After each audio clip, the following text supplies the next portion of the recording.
Hey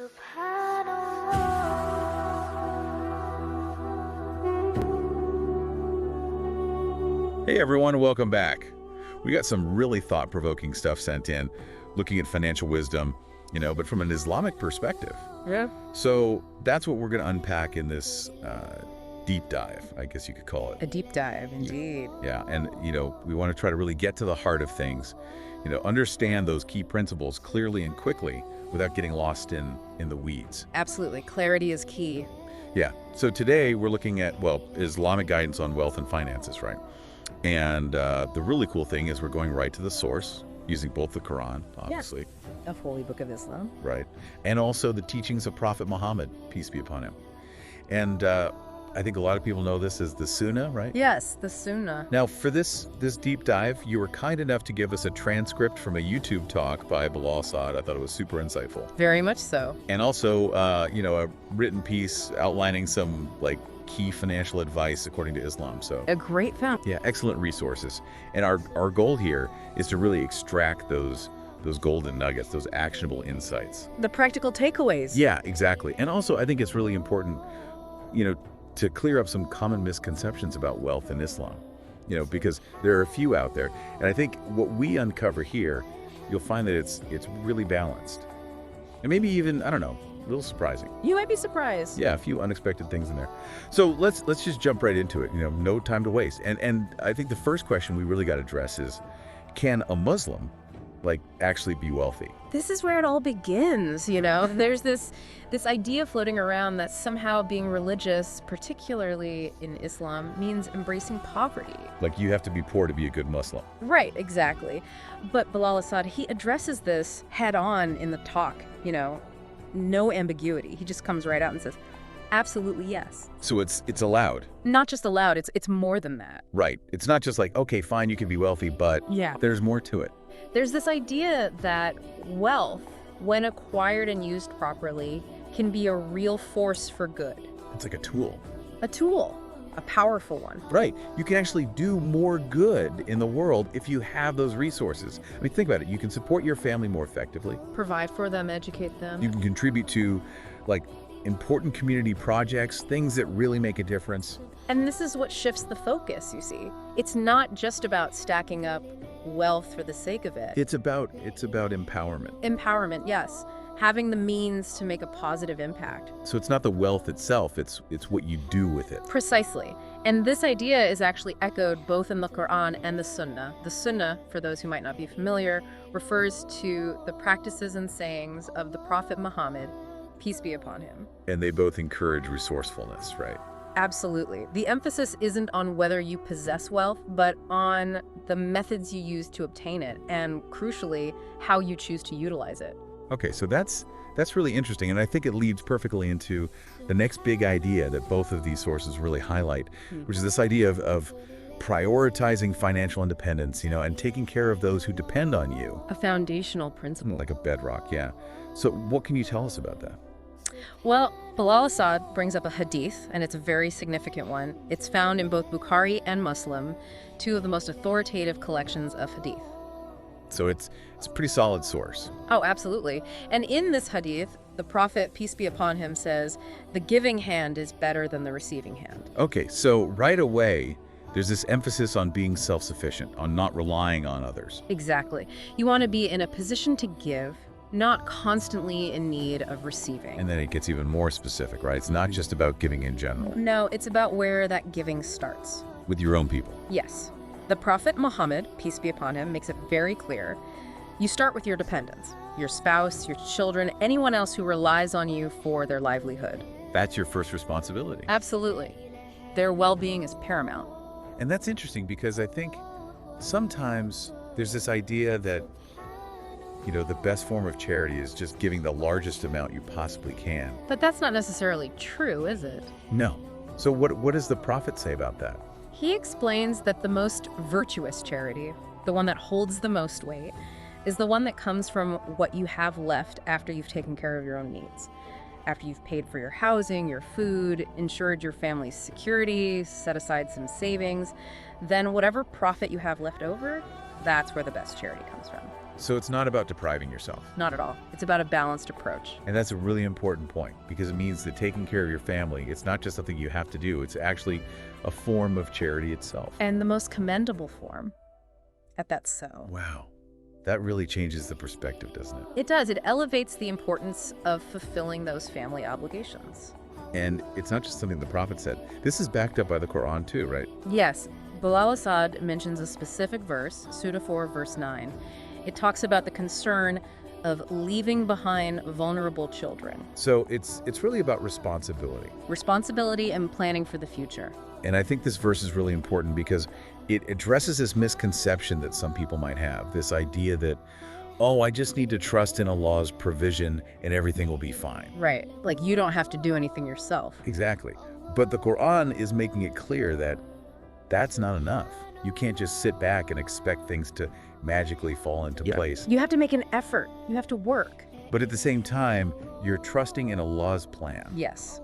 It's a beautiful balance. You're putting in the work, but you're also acknowledging that the ultimate outcome is in Allah's hands. Right. It's that combination of effort and reliance. And that leads us perfectly to the next point, which is this idea of avoiding dependence on others, you know, and really striving for financial independence. A very powerful concept. Yeah. So how do the sources address that? There's another hadith that's mentioned, and it's very direct. It says, whoever is able to not need to ask from others, Allah will make him unneedy. So it's encouraging this self-reliance. Yes. Not making it a habit to constantly borrow or rely on handouts. And it's not just about the practicalities, right? There's a deeper element to this. Absolutely. It ties into the idea of contentment. Being satisfied with what you have. Yes. And that in turn leads to Allah blessing your wealth. It's like a spiritual feedback loop. In a way, yes.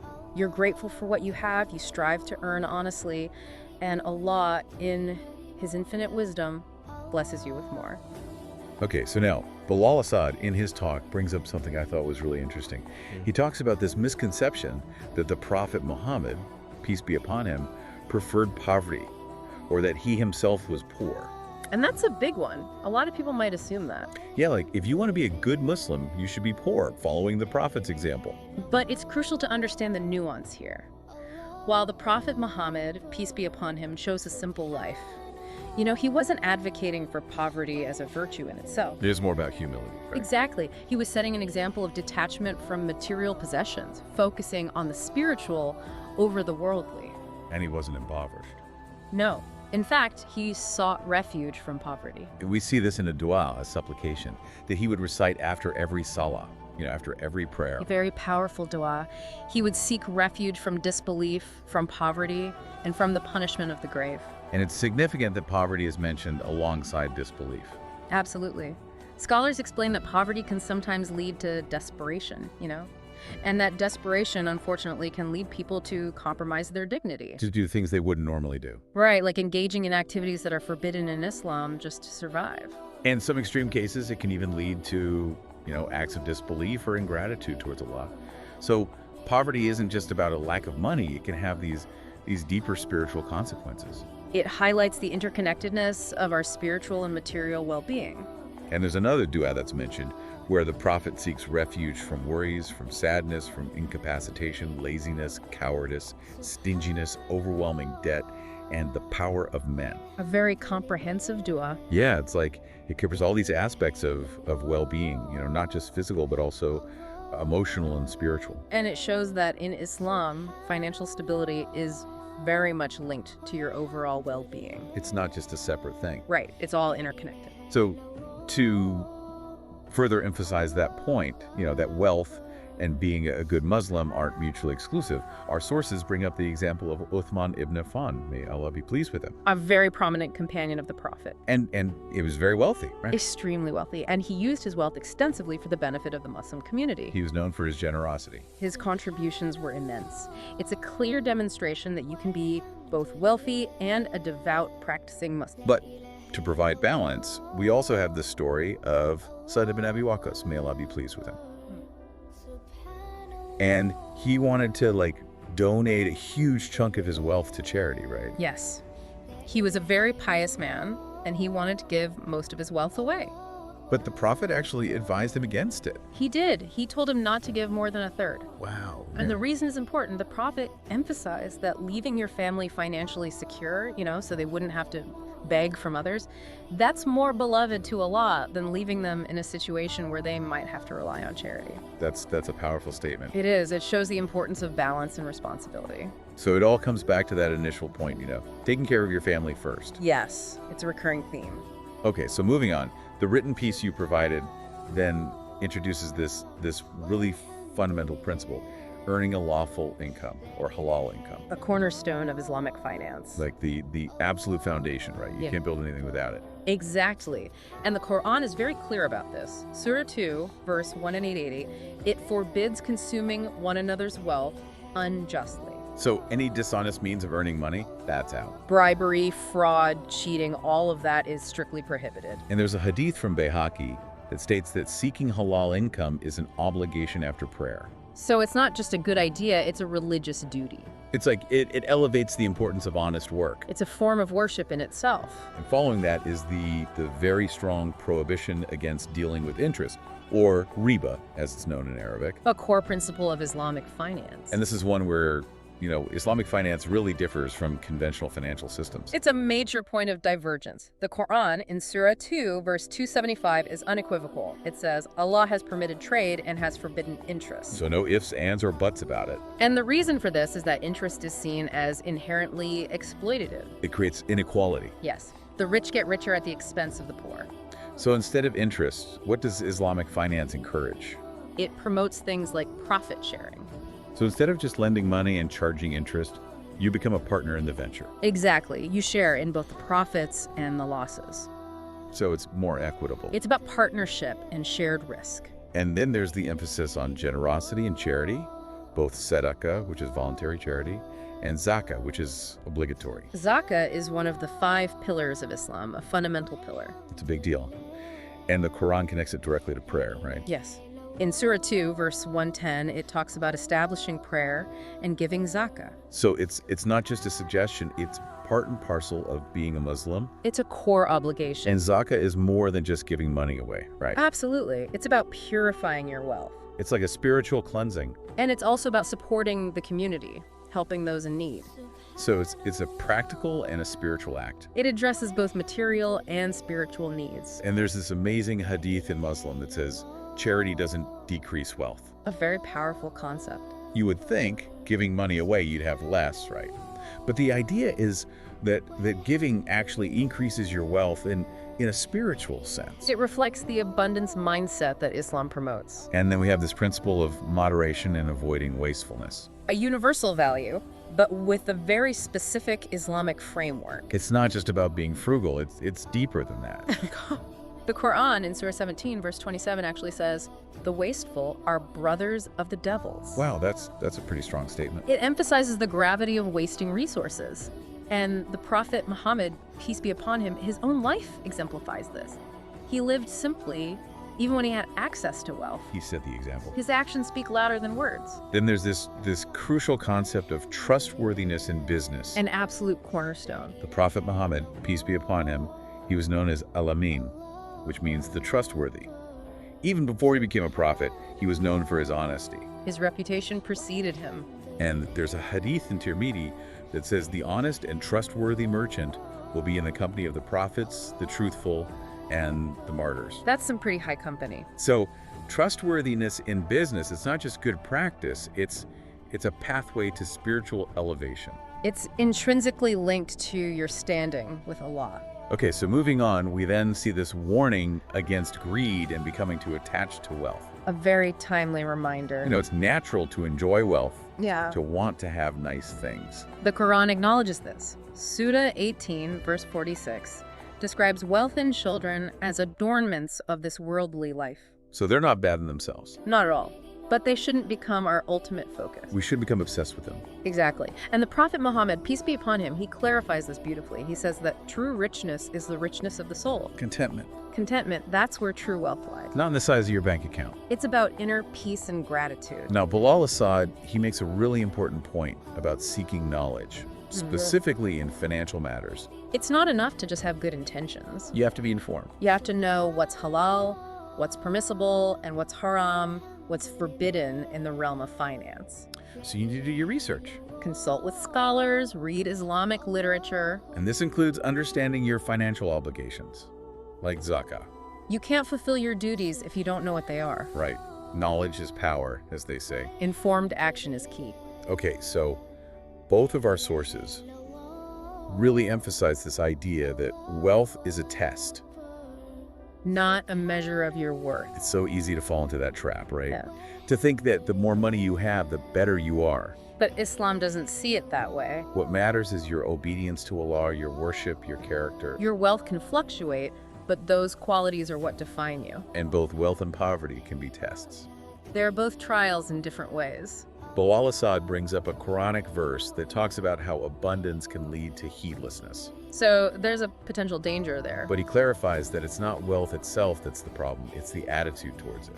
If you become obsessed with accumulating wealth, if you let it control you, then that can lead you to neglect your spiritual duties. It's about keeping things in perspective. Using your wealth for good, not letting it become your master. And finally, both sources caution against unnecessary debt and loans. This is a serious matter in Islam. There's a hadith where the Prophet Muhammad, peace be upon him, he initially refused to lead the funeral prayer for someone who had outstanding debt. That shows how important this is. And the Quran has this very detailed verse, Ayah 2.282, about documenting debts and contracts, even among family and friends. Transparency is paramount. Talked about writing things down, having witnesses, being very specific about the terms. It removes any doubt or ambiguity. And it even mentions informing your spouse about debts. It's about being open and honest within the family unit. And Belalassaad, he concludes by saying that wealth should be a means, not an end. It should serve a higher purpose. He contrasts those who are controlled by their wealth with those who are independent of it. It's about having an abundance mindset, trusting in Allah's provision. And not letting wealth become the most important thing in your life. Your relationship with Allah, your morals, those should always come first. So just to recap, what we've learned in this deep dive is that financial independence is not only allowed, it's actually encouraged in Islam, but with a strong emphasis on prioritizing your family. Family first. Earning a halal income is absolutely essential, and avoiding interest is crucial. And then we have the importance of generosity and charity. Zakah as a pillar of Islam. Right. And then this really important point. Wealth is a test. It's not a measure of your worth. And it requires responsibility, a balanced perspective, and avoiding unnecessary debt. A holistic approach. Yeah, it's really about so much more than just money. Yeah. It's about your relationship with wealth, your intentions, and your ultimate purpose in life. Think about it. What does it truly mean to be rich in an Islamic sense? Is it just about your bank balance, or is there a deeper meaning, a sense of fulfillment that comes from aligning your financial life with your spiritual values? I think that's something worth reflecting on. Absolutely. A lot to think about. Indeed. Thank you for joining us on this deep dive. Thanks for listening, everyone.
तू ही मेरी मौला तू ही